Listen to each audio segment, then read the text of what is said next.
All right, what's going on? What's going on, everybody? So today we're doing it a little bit differently. I keep saying I'm going to keep it short, but that doesn't end up happening all the time. So I did half the podcast already. Hello, first and second. I did half the podcast already. That's already out of the way. I'm confused here. I guess I was recording that. I should stop that. Anyways, I'm not, this isn't going to be on the podcast, so don't worry about it. Everybody that's worried about the podcast being ruined. I'm just explaining what happened. So, I recorded the first half of the podcast, and then at some point, I'm going to hit record here, and that'll be the second half of the podcast.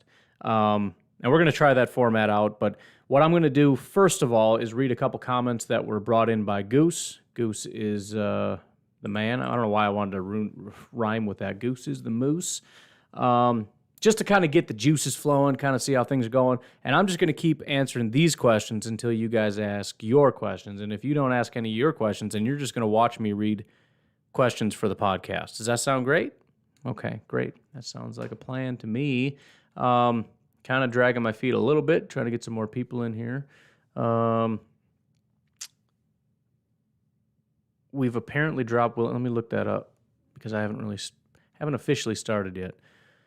Vintage says, love that you're doing this. Cool way to be interactive. Yeah, I really like it. I know there's been a lot of negative feedback, and that sucks because I'm enjoying this a lot. Really, really, really am enjoying this. So I'm going to try to keep tweaking it and see how it goes. And I know a lot of people really do like it. All right, we got the questions. Jason, that is a perfect question. Thank you very much. I'm looking forward to answering that one. Keep those a-coming. If you wouldn't mind, try to keep it mostly question-y or at least some kind of an interesting comment or whatever. Try not to banter back and forth too much because then I'm just sitting here going, no, I don't want to read that. And then the podcast sucks and everybody's like, that's a stupid idea. Stop doing that. So if you could do that, that'd be great. What was I going to look up? Oh, you said we dropped Willington Pavilion. See, I haven't been on Twitter because I've been recording the podcast and everything else. Let me just check that out right quicksies. Can anybody confirm or shoot me a link or anything? Because I don't know what you're talking about. We picked up a long snapper and dropped Willington Pavilion. All right. Let's see. JJ's usually on the ball with this stuff. Let's see if JJ's over there tweeting about Willington Pavilion. I haven't seen anything. Anybody give it time. Once more people get the hang of it, you'll get more positive. I appreciate that. Yeah, it has been mostly positive, but it's still, I mean, it's like 35% negative, which is if those people really hate it and decide to, oh, look at that. I knew JJ would be on it. Packers sign long snapper Stephen Wertel to the practice squad and release Willington Pavilion. How about that? Well, there's been a lot of talk about that. Thank you. Thank you, Jacob. You're the man. Because I probably should have talked about that on the podcast, but I didn't because I didn't even know it was a thing. But we can talk about it in the second part. All right. We got some people in here. We got some peoples in here. Might as well get started. Let me hit the old record button. I forgot to stop recording. So that was the other thing I wanted to do is as I'm going through segments in the podcast, hit record myself ranting, stop the recording, and then I can have like mini videos. Well, apparently I just recorded the whole freaking thing, but good thing I can edit. Can always edit. That's a thing that I can do. Michael wanted to know about Charles Woodson. Yeah, man, that was a great speech. That was fan-flippin-tastic. But, all right, looks like it's going to be kind of a light day today. Not a lot of people in here. Sad day. Share it with your friends. Tell them to come on in, hang out, have a good time. We're just hanging out, man. But it is kind of late. It's 8 o'clock, and I got to try to wrap this up. So let me get to the questions, and I'll hit record, and we'll get started. Oh, and you had some, Jacob, before me as well. Questions. Can I open a second tab, or are you going to be obnoxious? I guess not. Let's do it this way. Because one of yours I really liked and I wanted to start with. One of the Instagram questions. Where was it? Where'd you send me that? Probably in the team thing, right? No? Oh, business. Yeah, there it is. There it is. All right. And just keep them on coming if you got questions, comments, concerns. Otherwise, we're going to get started. All right, welcome back. We are live with our friends here. We got a grand spanking whopping 7 viewers in here right now. We're killing it. The, the numbers have been plummeting. So I don't know. The timing has been all off. It was like a solid 7 o'clock. Like every day, 7 o'clock, 7 o'clock, 7 o'clock, 7 o'clock, and the numbers are going up. And then I pull a 6 o'clock and the numbers dipped a little bit. Now I'm pulling an 8 o'clock and everybody's like, nah, forget this guy, dude. I ain't staying up all night for this. So it is what it is. That's all right. We got people hanging out. We're having fun. If you want to join in, by the way, QnA Podcast Facebook page, which you should have followed by now if you want to win cool stuff. Otherwise, QnA Podcast on YouTube. It should be changed by now. But I want to rip through some of the questions. We got some questions from Instagram as well as in the Facebook group. I'm going to do some of them. We'll save some of them for later, and then we're going to turn it over to the comments that I have live, and then we're going to call it because we only get to half a thing. You know how it is. I've gotten this question a bunch of times. This comes from Lucas Klassen02 on the Instagrams. He says, who should be more of a priority to get a new contract with, Jair or Davante? And I've seen it usually asked in this fashion. They will say, if we do keep Rodgers and can't keep Davante and Jair, who would you keep? And I don't want to say it's an easy decision because it's unbelievably painful. And they're not the same thing, but I don't want to say easy, and people are like, well, that's stupid to say. But it is an easy decision for me. We're keeping Jair. It really is that easy. They're both top of their craft. They're both pretty fantastic. And it's kind of interesting because you would think that they're similarly important positions, wide receiver and corner, but if you think about it, what is this team without Davante? We've seen it. It's a good football team. It still is a good football team. The creativity of the team, the ability to run the ball with multiple running backs, the ability to throw to our tight ends. It's not great, and you want to be able to have a talented guy like Davante, and Davante wins us a lot of games. But we're still a good football team. I think without Jair, we run the risk of being a terrible team. And I think the difference is, outside of Jair right now, our corners are very close to, if not entirely, liabilities. Kevin King is a liability. Chandon isn't necessarily a liability, but he's just at the level of being good enough, right? You don't hate him because he's good enough. If you take Jair and put in plus we've seen it. Randall Rollins, right? I feel like I've talked about them 1,000 times recently. I don't know why, but they keep coming up. We've seen it. It's horrible. And you can have all the Davantes in the world you want, but you can't stop these other teams from just shredding you. So that absolutely is my answer. I'm taking Jair. Plus, he's a younger guy. He's got so much time left. Davante's already had multiple contracts. That isn't to say I don't want him. And it's obviously the Packers wanted. They've been trying to work this out. But in my mind, and tell me in the comment section here if you disagree, but I don't think it's close. I would take Jair and let Davante walk 10 times out of 10. As much as it would make me sick to my stomach, that would be the answer to that question. Got another one here from Adam.Fredrickson.1. Why couldn't Kamal even make the practice squad? How do you go from draft to on the street in 1 year? It's such a unique situation with Kamal because we've seen the only real example of this I remember is Vince Beagle, where he was drafted kind of in the mid-rounds and they let him go. The difference is Vince Beagle never really set foot on the field. Very rarely did he ever see grass, ever. So it wasn't that big of a surprise. He just wasn't working out. With Kamal, he was out there a lot. Granted, it was because we were not very good at linebacker and we didn't have a ton of linebackers, but he was out there a good amount. And according to PFF, he was doing a fantastic job. The only thing I can think, and again, this was, if you listen to the podcast for a while, this was something that I constantly came back to is, what is wrong with Kamal? What is it about Kamal they don't like? Because apparently he's grading out very well. And I know PFF and the way the teams grade are not exactly parallel, but it's not usually inverse either. I mean, the degrees to which somebody is good, or even, they like Billy Turner more than PFF or whatever because of certain things, and there's nuances we can't see. But when you have an entire team of guys that are terrible, and PFF sees one guy that does well enough to get positive grades on almost every play, enough to have really high grades, while everybody else is one of the worst players on the defense, and they will not put him on the field, it's weird.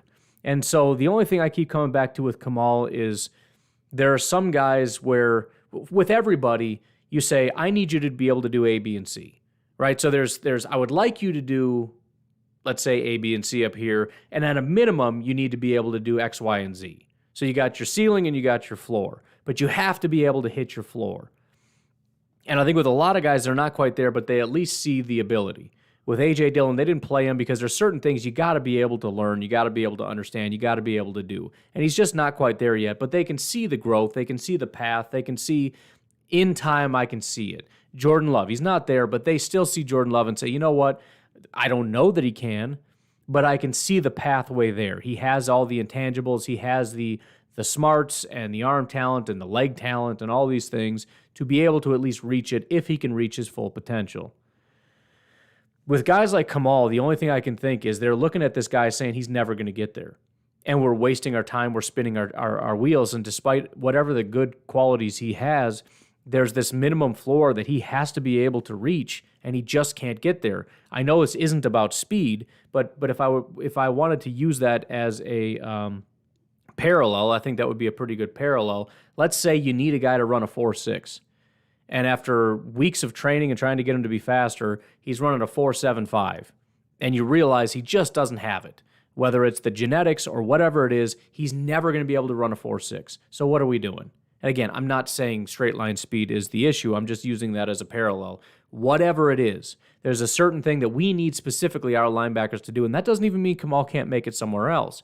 It just means for what we need our linebackers to do, and maybe it is just more of an NFL-wide thing, we need you to be able to do X, Y, and Z. And you can do X and you can do Z, but I don't see any path at all where you're ever going to be able to get to Y. And that is a disqualifier. And you cannot play for us if you can't do that. That's the only thing I can think. Because otherwise, again, like you said, it's 1 year. Why not give him more time?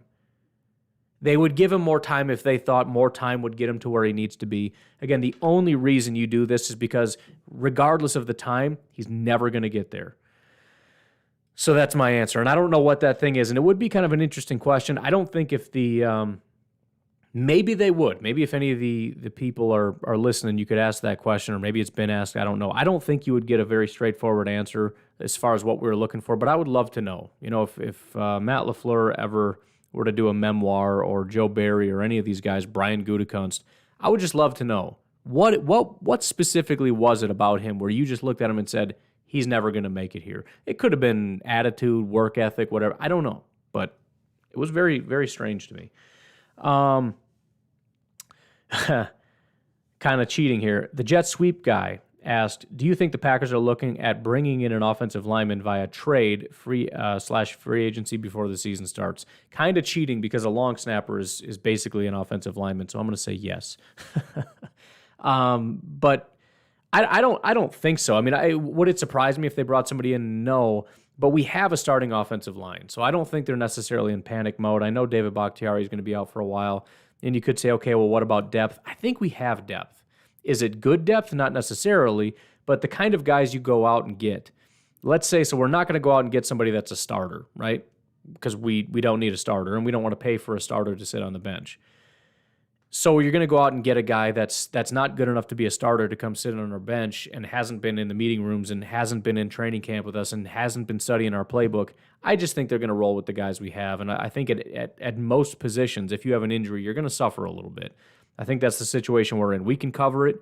We got guys that can do well enough, but probably not very good. But that's life. That's football. So, I mean, look, like with any of these things, I think if the opportunity arises, you know, Gutekunst is always bringing in guys. He's always rotating out the stock. If somebody becomes available that they've had their eye on that happens to be an offensive lineman, I think they'll do it.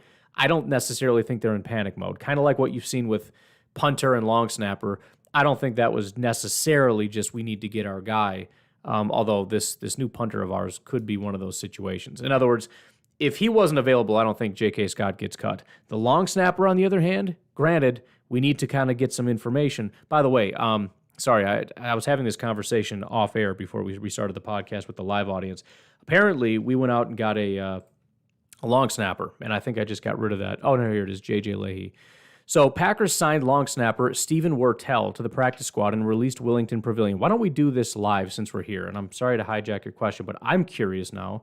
I don't have my notes up because I'm not doing my job well enough, but I want to pull up the PFFs and take a look-see here at Mr. Stephen Wertel. Oh, see, it's signed me out. All right. Well, we will revisit that, I guess, in due time. Oh, nope, now we got it. We got it. We're still going. We're still live. I want to see what Stephen Wertel's about. Not found. So apparently JJ spelled his name wrong. Thanks a lot, JJ, making me look even dumber than I already do. No, he spelled it right. I don't know. PFF doesn't know who he is. Has he not played? I hate to do research live like this, but it is what it is. I don't know. Maybe he's an undrafted whatchamacallit, which would be real bad for our guy, but it would actually kind of make sense. But there's nothing even for preseason, so I don't know. We'll have to come back to that. If any of you guys know in the comment section, drop a comment. I can't waste any more time trying to look that up. But it's a thing that happened. And the point is, I think with this situation, despite the fact that I'm getting very nervous about this guy that doesn't exist according to, well, maybe it's Steve. Could it be Steve? Let me just try Steve. I'm so OCD with this stuff.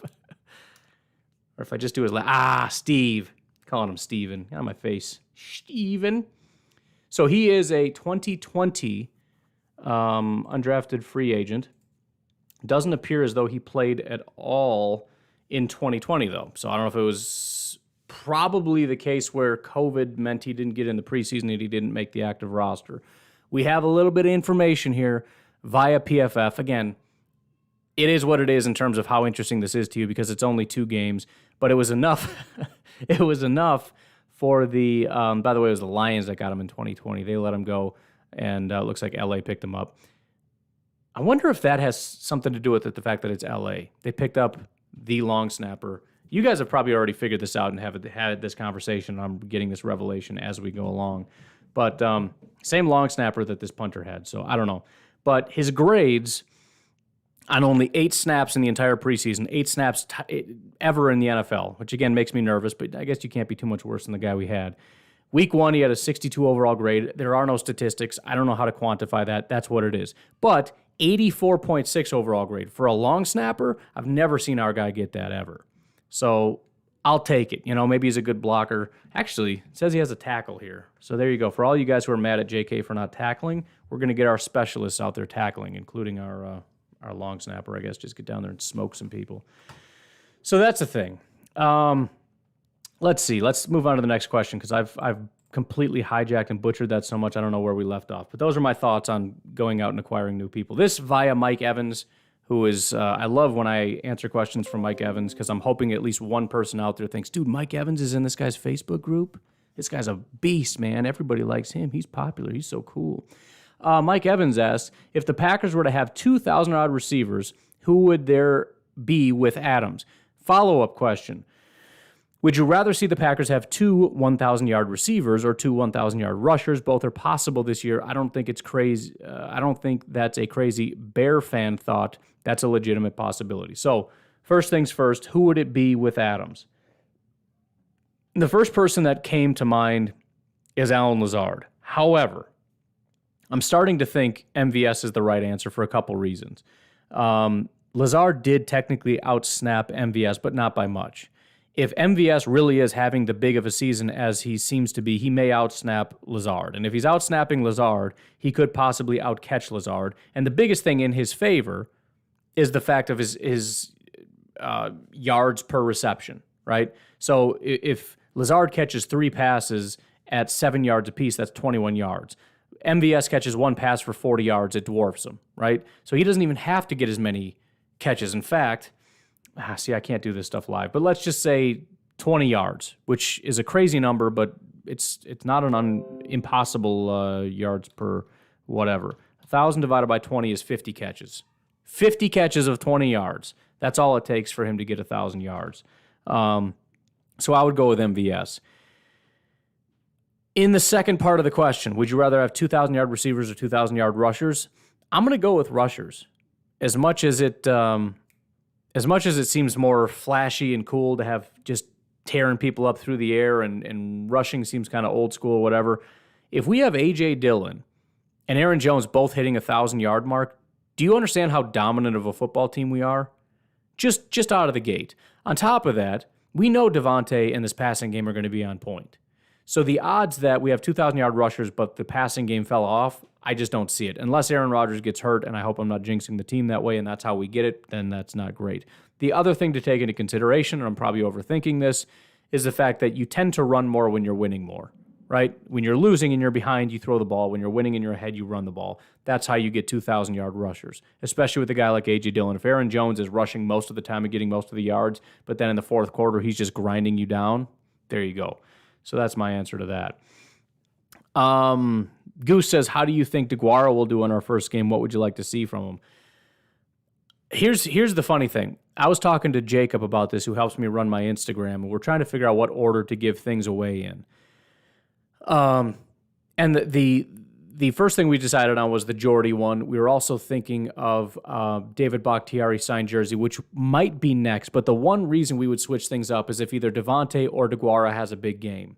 And the way I see a big game for DeGuara is a touchdown. Because a guy like DeGuara is an unknown commodity. And so whereas Devontae, if he has like 20 yards and a touchdown, that's a garbage day. It just is. I mean, I'll take it, but it's like, come on, man, I hope 20 yards, that ain't good. If DeGuara has 20 yards and a touchdown, I'm going to be jacked. Everybody's going to be excited because in week one, he gets a touchdown. I promise you that very week, we're doing the DeGuara giveaway because that's potentially the most hype that guy's going to get.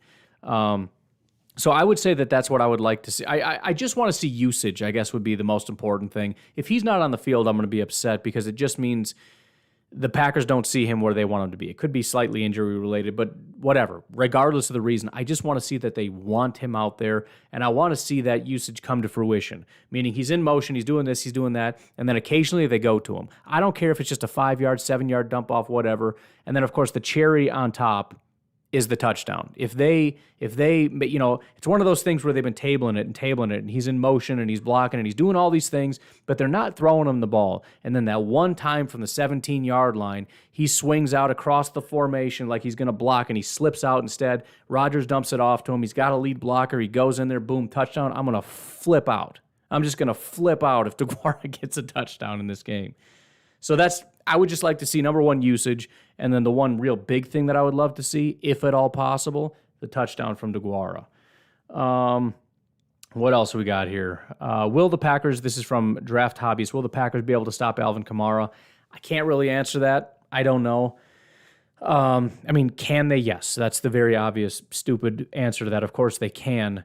But there's so many unknowns, and there's so many things that get easier for me to speculate on and answer and dive into once we get a feel for what this team is. And I said, even the offense, like there's so many things that have been changing. You know, year one compared to year two, and then year two into year three, and then, you know, year one of Mike Pettin, year two of Mike Pettin. Now we got year two of Joe Barry, and there's questions of Jair, like, is he really that good? Like he's going to be that way every year like Darrelle Revis, or is it going to be like this flukish thing like Josh, what's his name, that was good for 1 year, made a bunch of money, and then was trash? So many moving parts. I'm excited about the defense. I'm excited about the potential of the defense, specifically the run defense and the defensive line. I saw Peter Bukowski put out a thing. I didn't read it because it was like 50 billion paragraphs, but it was kind of a cool look at how the defensive line is going to hopefully be a little bit better under this new system. I'm optimistic about it. But I have no idea. I don't know. We might be worse on defense. We could be better. The defensive line could be better. Worse. Kenny Clark, is he better? I don't know. I know nothing. I wish I had a cool answer for you. I just don't. Anyways, that's it for the questions we got here. I think there were some more that were on Facebook. Keep pumping them in there. Goose is going to keep collecting them. Goose, if I missed any, just throw it back to the top of the list. If I keep ignoring it, we'll probably just delete it, or I'll just tell you, let's just not worry about that one. But keep those coming. Keep shooting them off to Goose in the Facebook group and whatnot. Let's turn it over here to the comments section. Thank you guys for tuning in. We got some more people jumping in. I appreciate that. Thanks for getting here. We're just getting to the fun part. Feel free to continue dropping in questions, comments, and concerns. Went through a little bit of this, had some banter earlier. Got some positive feedback from Vintage Sanford. I don't know if that has anything to do with Sanford and Son, but I like your name because it makes me think of Sanford and Son, which is one of my favorite TV shows. It's like The Office, Married with Children, and Sanford and Son are like my three that I rotate when I'm like going to bed. Sanford and Son I watch the least, but it's absolutely fantastic. It's such a great show. All right, let's see what we got here. So we got people mentioning the long snapper thing, which is cool. Ben says, if the NFL had an expansion draft like the NHL, rules, one quarterback. Oh, man, you're going to make this impossible for me to do on the fly. One quarterback, 8 other players, and first and second year players are exempt. Who would you protect using the 20? I can't. I don't know. I don't know. I don't even know what that means. Cody says, why is Oren the GOAT? You talking about Oren Burks? He's not. Next question. Jeez. If we're going to lose Jair for 4 games, would we go 4-0? Would we go 4-0 if we lost Jair for 4 games? I'm going to say no. I'm not going to pull up the schedule because, again, you got to remember, I got to do this on the fly. I can't look up the games we're going against, but I would say no. Just by virtue of the fact of we've seen the way that this team succeeds through 13 games, regardless of what year it is. Granted, last year they were much more consistently good, especially the offense. But the reason they got to 13 wins in 2019 and 2020 is because when one facet falls off, the other facet takes over. The problem I see with no Jair is there is no recovery, right? Yeah, we still got safeties, but there's no recovery. If the offense falls off and has a bad day, which happens all the time, right? The defense, that other team's defense is just, you can't quite figure it out. They're getting too much pressure. We can't get into a rhythm. We can't do this, that, or the other. If we don't have Jair to take people away, especially considering how much talent falls off, granted, it's possible King's having a good year. It's possible Stokes steps up. It's possible, but to my knowledge right now, that is not the reality. And the reality is they're going to fall off, and those other teams are going to be able to pick our secondary apart, and that's going to be problematic. So could we survive it? Yes. Would we go 4-0? My answer is going to be no. Michael says, if Aaron gets traded, can we keep both Jair and Tay? Without looking into it, and again, I just refuse to do the math on this right now because it's way too early and there's way too many moving parts, but I'm going to absolutely say yes. I have no doubt about that. Let's see. So we got some details on the long snapper here. Practice squad. Still have Bradley on the roster. He's a long snapper out of USC. Good to know. How clunky do you see the Packers being to start off the year? Couple quarters, couple games. So I think it was Dara on Twitter brought up a pretty good point that, or no, it was what is his name? One of the underage Packer guys, Big B or something. Anyways. His point was, last year we didn't have a preseason, and they came out and hung like 37 points on whatever the team was. I don't know exactly the score, but point is, Goose, thanks for liking the Facebook page finally. I appreciate you jumping on board, buddy. Or did you just like the stream? Maybe you just like the stream. That's fine. So I don't have an expectation. And if they come out flat, they come out flat. But again, the whole notion of, well, they didn't play, so they're not going to be very good, that's not necessarily the case. And if it's not going to be the case, it's going to be for a team that's as veteran and ready to go. And based on the training camp reports, it sounds like they're just ready to go. Aaron Rodgers is playing out of his mind. Devontae is right in sync. MVS this is the best we've heard about MVS. I mean, you could say it's training camp all you want. I've been paying attention to training camps, and I've seen where there's a lot of negative notes. MVS and the rest of them. I've never seen as many positive notes about MVS. Doesn't mean it has to translate, but the idea that everybody just dominates in training camp because it's easy is just not the reality. So do I expect some growing pains? Yeah, especially, you look at the offensive line, Josh Myers and Rolls-Royce Newman. I'm not saying that to be obnoxious. I have to say that to remember his name because I just, for some reason, can't remember it. There's probably going to be some growing pains. You got Heflin along the defensive line, the new defense and the linebackers. There's going to be a couple little growing pains here and there, but I think in general, when the offense is on the field, we're talking about Elton Jenkins, we're talking about Aaron Rodgers, we're talking about Aaron Jones, we're talking about Devontae Adams, we're talking about MVS now and Lazard, we're talking about Billy Turner, we're talking about Lucas Patrick, we're talking about a lot of guys that have played a lot of football. They know what to do. I think it'd be a little bit rusty. Yeah, maybe a little bit. But for the most part, compared to even the other team on the other side, compared to Jameis and all these guys, I think they're going to be ready to go. But I could be wrong. We'll see how it goes. Hey, you don't look like a little kid eating at the grown-ups table like you did last night. So it's hard. Part of it is because my green screen is up too high. So if I kind of angle this down so that I'm up higher, you're seeing too much down here. So I'm just sitting different. I'm trying to sit up straight. I like to do the podcast like sitting back and reclined and laying down. But then when I go to like edit the YouTube video and all that kind of stuff, it's so ridiculous looking with like my head just peeking up over the top. So I'm forcing myself to sit up a little bit. Thank you for noticing, which I know everybody notices because I generally don't care, but I just get a million comments like, why do you look stupid? Like, I don't know. I was born that way. 49ers are going to eat our makeshift offensive line for breakfast. I can't wait for Dave's return. Maybe. We got to see what their defensive line is looking like. I know Bosa, by the way, destroyed David Bakhtiari, but yeah, we'll see how that goes. We'll see, man. I mean, the 49ers, I have a hard time believing in them because, granted, they kicked the living daylights out of us in 2019, but 2019 is the only year the 49ers have looked like a halfway decent team in the entire time that Shanahan has been there. They have been an absolute joke, in my opinion. So maybe this is another year where they look fantastic. I don't know, but they just have not been super threatening outside of obviously the 1 year it was a massive detriment to us. So we'll see, maybe. And, you could say that about a lot of teams. You could say about the Bears with Khalil Mack. You could say about the Saints have a great defensive line.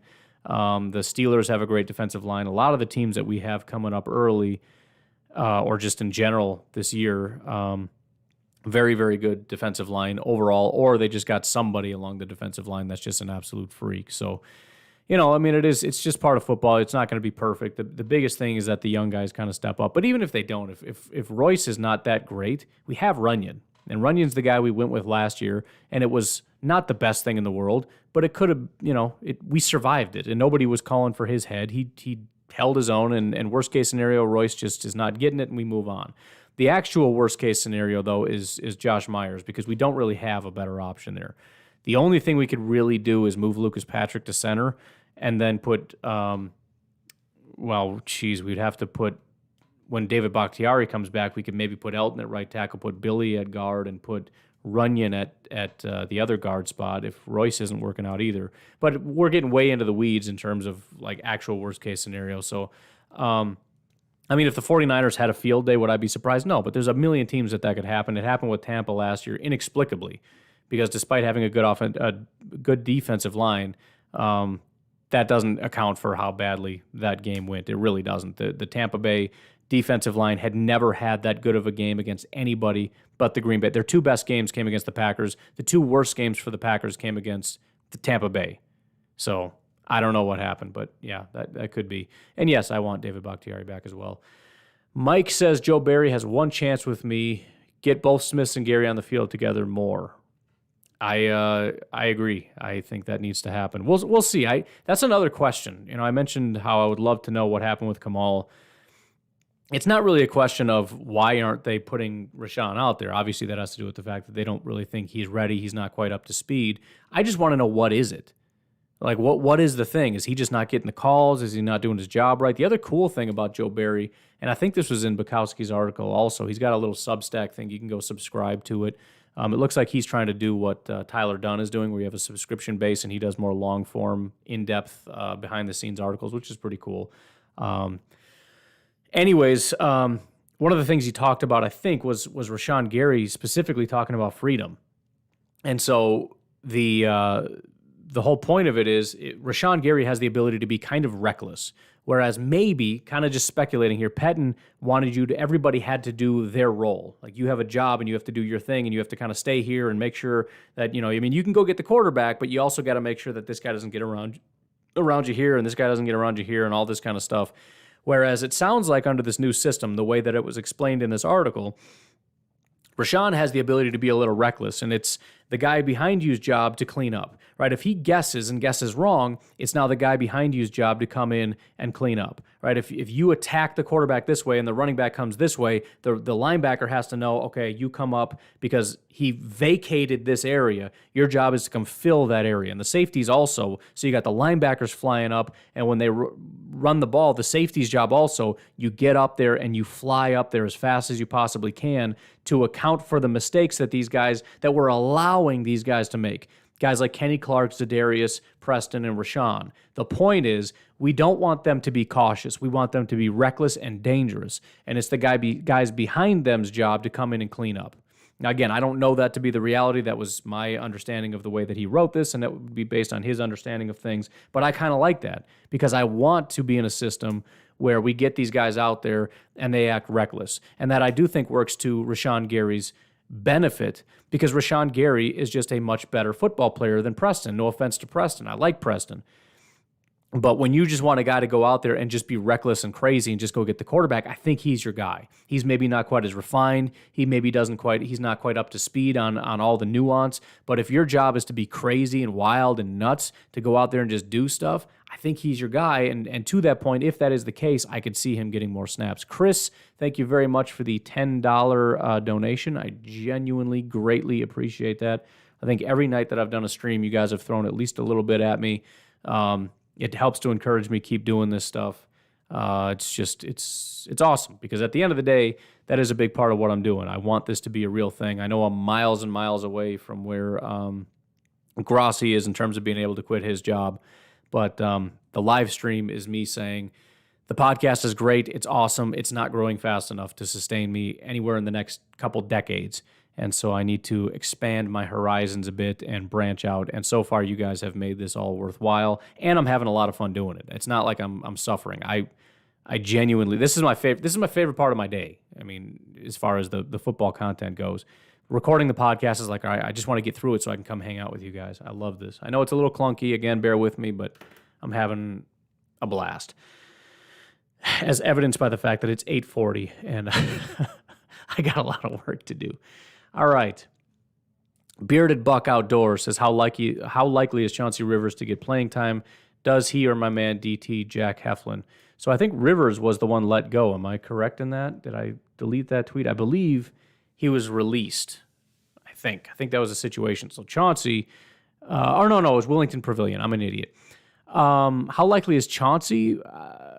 I would guess not very because he's further down. I mean, he's kind of last man on the totem pole, and for the most part, barring any injuries, I'm trying to remember like how much time did any of our number 4 edge rushers get on the field, and it just really wasn't. Unless somebody got injured, you just didn't see him. So I don't think Chauncey's going to get out there. Heflin, I think, is going to get a good amount.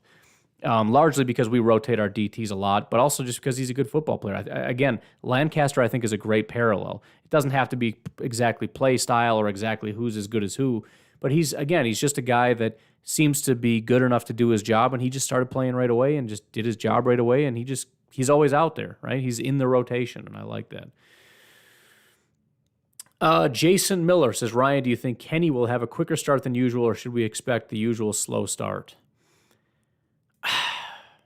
We should. I mean, again, it's sort of the logical thing compared to just hunch, right? The logical thing says expect a slow start, right? Because most players have a slow start. That's just normal. You're kind of slow out of the gate. He also has that thing in him, kind of like Eddie Lacy. Eddie Lacy always had a slow start and then picked up. That was my favorite thing to do is fantasy.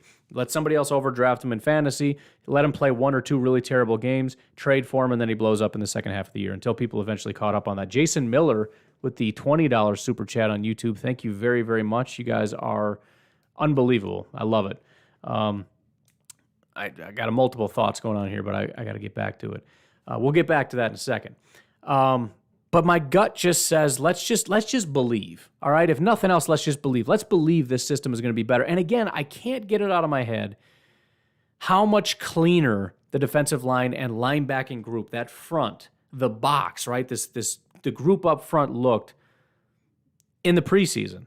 It just looked different to me. It looked I think the worst I've ever seen the defensive line look was against the 49ers. The way that they were spread out, it was unbelievable. Our guys were 5-10 yards apart from each other. It was pathetic. I don't know what they were trying to accomplish, but it was an absolute joke. This is the opposite of that, and I hate that I keep saying it over and over again, but go back and watch the preseason games and just how, when the line slides, they're just, and it's not just that they're all sliding, because that always happens, but they're like perfectly spread out, and they're right where they need to be, and they're ready to attack. And then again, you've got this one gap that the defensive line is keeping for the linebacker, and the linebacker shoots through the hole, and he goes back and he makes a tackle, and We just didn't see that under Pettin very often. We just didn't see it. When the linebackers actually did try to attack, they just ran into the back of somebody because, again, it was just a pile. They didn't, and the fact that just in such a short period of time, it's working. It just has a feel of a guy that maybe the system and the play calling isn't, or I should say, maybe his play calling is going to be terrible and this whole thing isn't going to work, but it just feels like he's bringing in something that just makes more sense for what our guys do.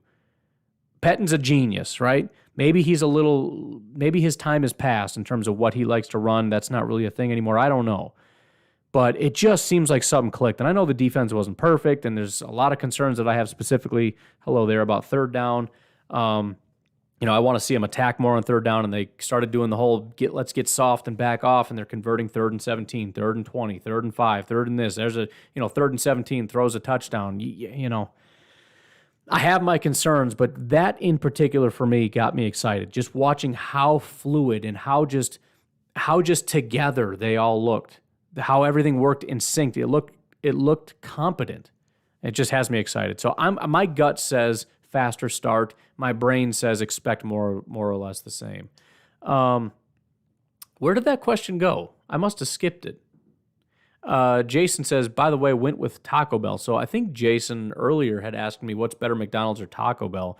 My answer is definitely McDonald's. I got nothing. I love fast food. I don't really buy much anymore. But when I went to college, T-Bell was the way to go. And we had one down the street in Whitewater, and that was just the place to go when you've had a couple too many beverages, and nothing tastes better in the world than Taco Bell. My favorite Taco Bell story was going in there just well enough to remember this story. I had $20 in my hand. I slapped it down on the counter, and I said, I'm going to start listing stuff. You tell me when I run out of money. And I started rattling stuff off. She cut me off when I got to a certain amount. I brought back like 2 bags full of stuff because I was ripping apart that dollar menu and got a couple chili cheese burritos in there too. I ate that whole bag. That's quite an accomplishment. $20 worth of Taco Bell. But as much as I like it, especially nowadays when I've gone back to Taco Bell, completely in my right mind, if you will say, it doesn't taste super great. I do like their chili cheese burritos, which I don't think is on the menu, by the way. I don't know if you guys know about that, but if you've never had it, go order a chili cheese burrito. It's freaking unbelievable. But yeah, man, I'm a chicken nugget guy all day. Just get me a 20-piece chicken nugget and large fry. Since I've been a kid, that's been my thing. So McDonald's all the way. Sergio says, clutching his chest dramatically. Fred Sanford. Oh, this is the biggest one I've ever had. You hear that, Elizabeth? I'm coming to join you, honey. It's such a good show. I don't know. I feel like it's one of those things. Maybe that's not true. I was going to say it's one of those things where if you didn't grow up with it or whatever, you might not appreciate it. Not that I grew up with it. It was before my time. But when I was younger, people used to watch it. Paula with a $10 donation. Thank you so much for that. I really appreciate it. Paula's always in on that, man. Paula's got my back nonstop. She's like a silent partner. She's not blowing up my phone. She's not wanting anything or commenting or anything. It's just she's just always there to support anything I'm doing. Thank you very much, Paula. But I wonder if people went back and watched it, if they would like it. Part of me says no because it's kind of old timey, but at the same time, it's so anti-PC.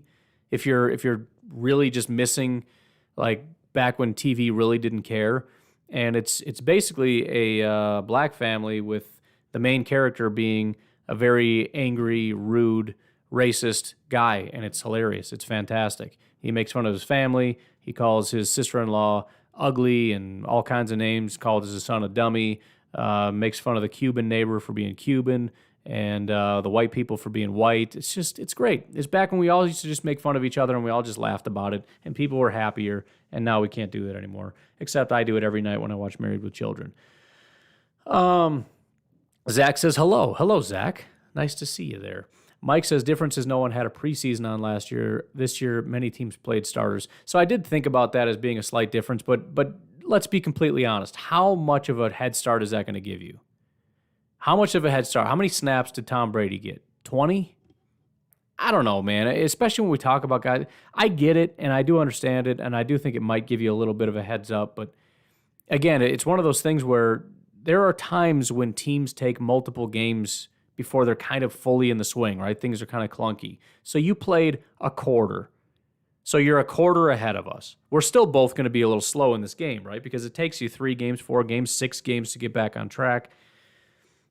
I don't know. I mean, if the Packers come out flat, they're going to blame it on that. And I don't think that's correct. And I will stand on that. I don't think it's correct. But that's what's going to happen. The only thing that I think could be a problem would be the center quarterback exchange, but they were working on that. It's not like they weren't doing that. Michael says, schedule is brutal. I see 11-6. Thoughts? Doesn't really matter because even 10-7 wins the North and playoff spot. That's a good point. I see a little more. I need to go back and look. I know I've done it on the podcast before. By the way, for anybody that's in here that's new and is a Packer fan, PackerNet podcast every single day. And now you have incentive to go over there because half of the podcast, and it was very ranty today. I got pretty heated. So if you're into that kind of thing, go check it out, PackerNet podcast. Go download it and whatnot. I did go through in the podcast several times the record. It's similar to how I did the 53. It wasn't very specific in terms of like what I think it's going to be. It's just kind of looking at it saying, who do we lose to here? But I don't know. Again, so many of these things, I just want to get a feel for it first. Right out of the gate, I think 12 is very, very, very achievable.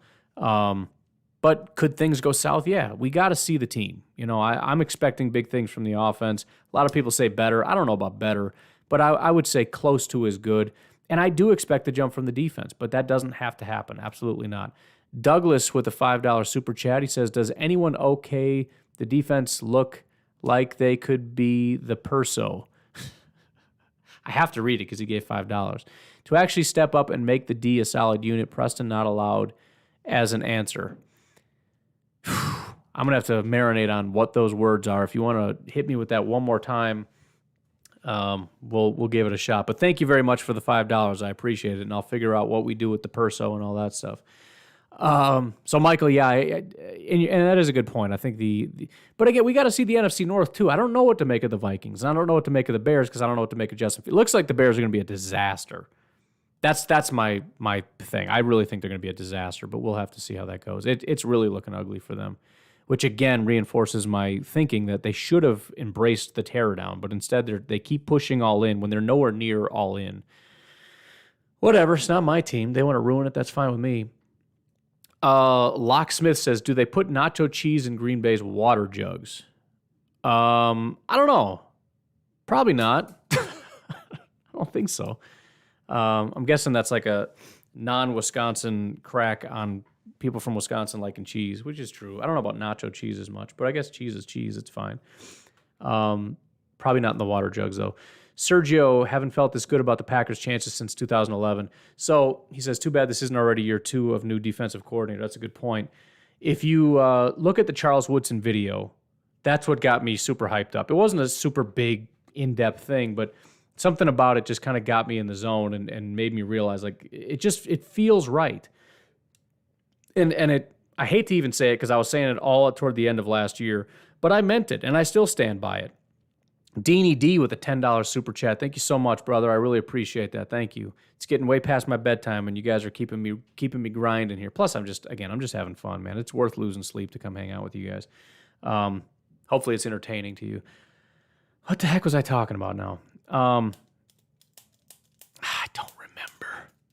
Strouder, thanks for liking the stream. What were we talking? What was the question? Nacho cheese. Oh, yeah. Haven't felt this good about the team in a long time. I said it and I meant it last year. This team feels special. There's just something different about it, and I'm so upset that they fell apart the way they did in Tampa. And they've got this horrible flaw somewhere deep in their DNA with this team where sometimes they just don't show up, and there's a pile of people that just don't play, and they're just terrible. And I don't know why that happens, but I'm telling you, part of that thing with Charles Woodson was he said he talked to Devontae. And Devontae said, we have everything we need. And that's exactly what I've been saying, and a lot of people have been saying. They've got it all. And I believed last year this was the best roster in football, and the way that they were playing, and the defense was starting to come on strong. Everything felt perfect. It just felt perfect. And it's something happened. The only thing I can think is it has to do with Tom Brady and something to do with Satan. some kind of a deal that they made that the devil is still paying out on somehow. Somehow he still hasn't fully paid up yet. I don't know how he pulled it off, but he's still paying that out. But it's all still sitting there, and maybe our dreams and hopes are going to be crushed because something's just going to go wrong, but it still feels special. That team, this team is still there, and the fact that this might be the last ride for Aaron Rodgers makes it feel even more like this. Not only is there a panic like this has to happen, but just making it feel like that it can't not, right? There's no way that we can do all this and go through all this and not have luck. So, Kyle, I forgot to tell you guys yesterday, I have the badge for being a member for almost 9 months. There are only 2 more badges, 12 months and 24 months. Hopefully I have the longest membership. I don't know, but you might, Kyle. That's very possible. But yeah, 9 months, man, that's awesome. I really appreciate that. That was actually a big part of the reason I wanted to jump on here, because I got subscribers that pay every month on YouTube, and I haven't been putting out videos. And I said it was because I was moving, and I want to do like a cool background, and I'm still doing research, and I need money, and I got all these ideas, and it's like you're putting off, the season's about to start, you're putting off content for everybody, and people are paying every month for this, and you're not putting out content because you got some stupid idea about like getting a cool sign or whatever. You're an idiot. So we're just winging it, man, and I think it's going well. I don't know. I'm having fun. Locksmith says alcoholic. You talking about me? I literally don't drink alcohol anymore. I used to, but I don't anymore. Are you the guy that said the cheese thing? Locke, what is your deal, man? He's one of those very anti-Wisconsin people. He's got to be either from Minnesota or Illinois or just some like North Dakota or something stupid where, I don't know, California maybe, where like cheese is forbidden because it's not tofu enough. I don't know. But he's made a cheese comment and an alcohol comment. So he's never been to Wisconsin. He just knows the stereotypes, and he is just hammering them all. Anyways, Jason Miller, again, thank you for the $20 super chat. Better coordination and easier knowledge of the gaps. Less confusion means less mistakes. It's a very eloquent way to say what I've been trying to do with my fingers, and thank you for that. Brian Reed says, who looks better in the opener, offense or defense? I'm going to say offense because it's a brand new defense and we've got a little bit more moving parts. Plus, again, who are the people that are ready to go and have been involved in this in a long time? You got Rodgers, you got Devontae, you got Aaron Jones, you got Allen Lazard. These guys have been in rhythm. They've been doing this for a long time. They know what's going on. It's third year in the offensive system. This offensive system gets better every year. They're really unraveling these things. Plus, again, training camp, who's been dominant? Devontae's been unstoppable. Aaron Rodgers has been unstoppable. MVS has been unstoppable. I have a feeling I hope it's offense. Now, the counterpoint to that would be the Saints. The Saints have a really stout defense, which could make it hard for the offense and kind of stutter what we have as our best unit, which is our offense, whereas the Saints offense hopefully is not really out of the gate super great. I mean, they do have Kamara, and maybe I am underselling their offense a little bit. Jameis obviously has the ability to make some plays. We've seen him stretch the field and all that kind of stuff, and Taysom's still there to make plays, but I'm going to say offense. I'm just going to say we impose our will. At least that's what I'm hoping for. Got back to Paula's super chat. I appreciate that again. Brian says, will they get off to a fast start? I think they have to. I think that needs to be part of, and it's hard to ask that, but at the same time, again, like everybody's been saying, well, you sat all your starters. If you want to, if going out to a fast start is really what you want to preach to everybody, you probably should give them a little bit of time.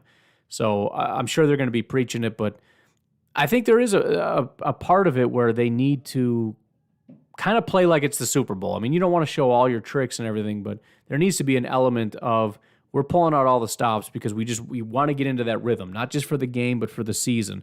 We want to come out so smoking hot that by the end of this game, everyone's like, dude, just hand him the trophy.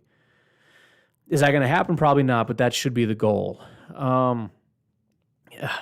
Lee Bruce, come on, man. You couldn't have just switched it?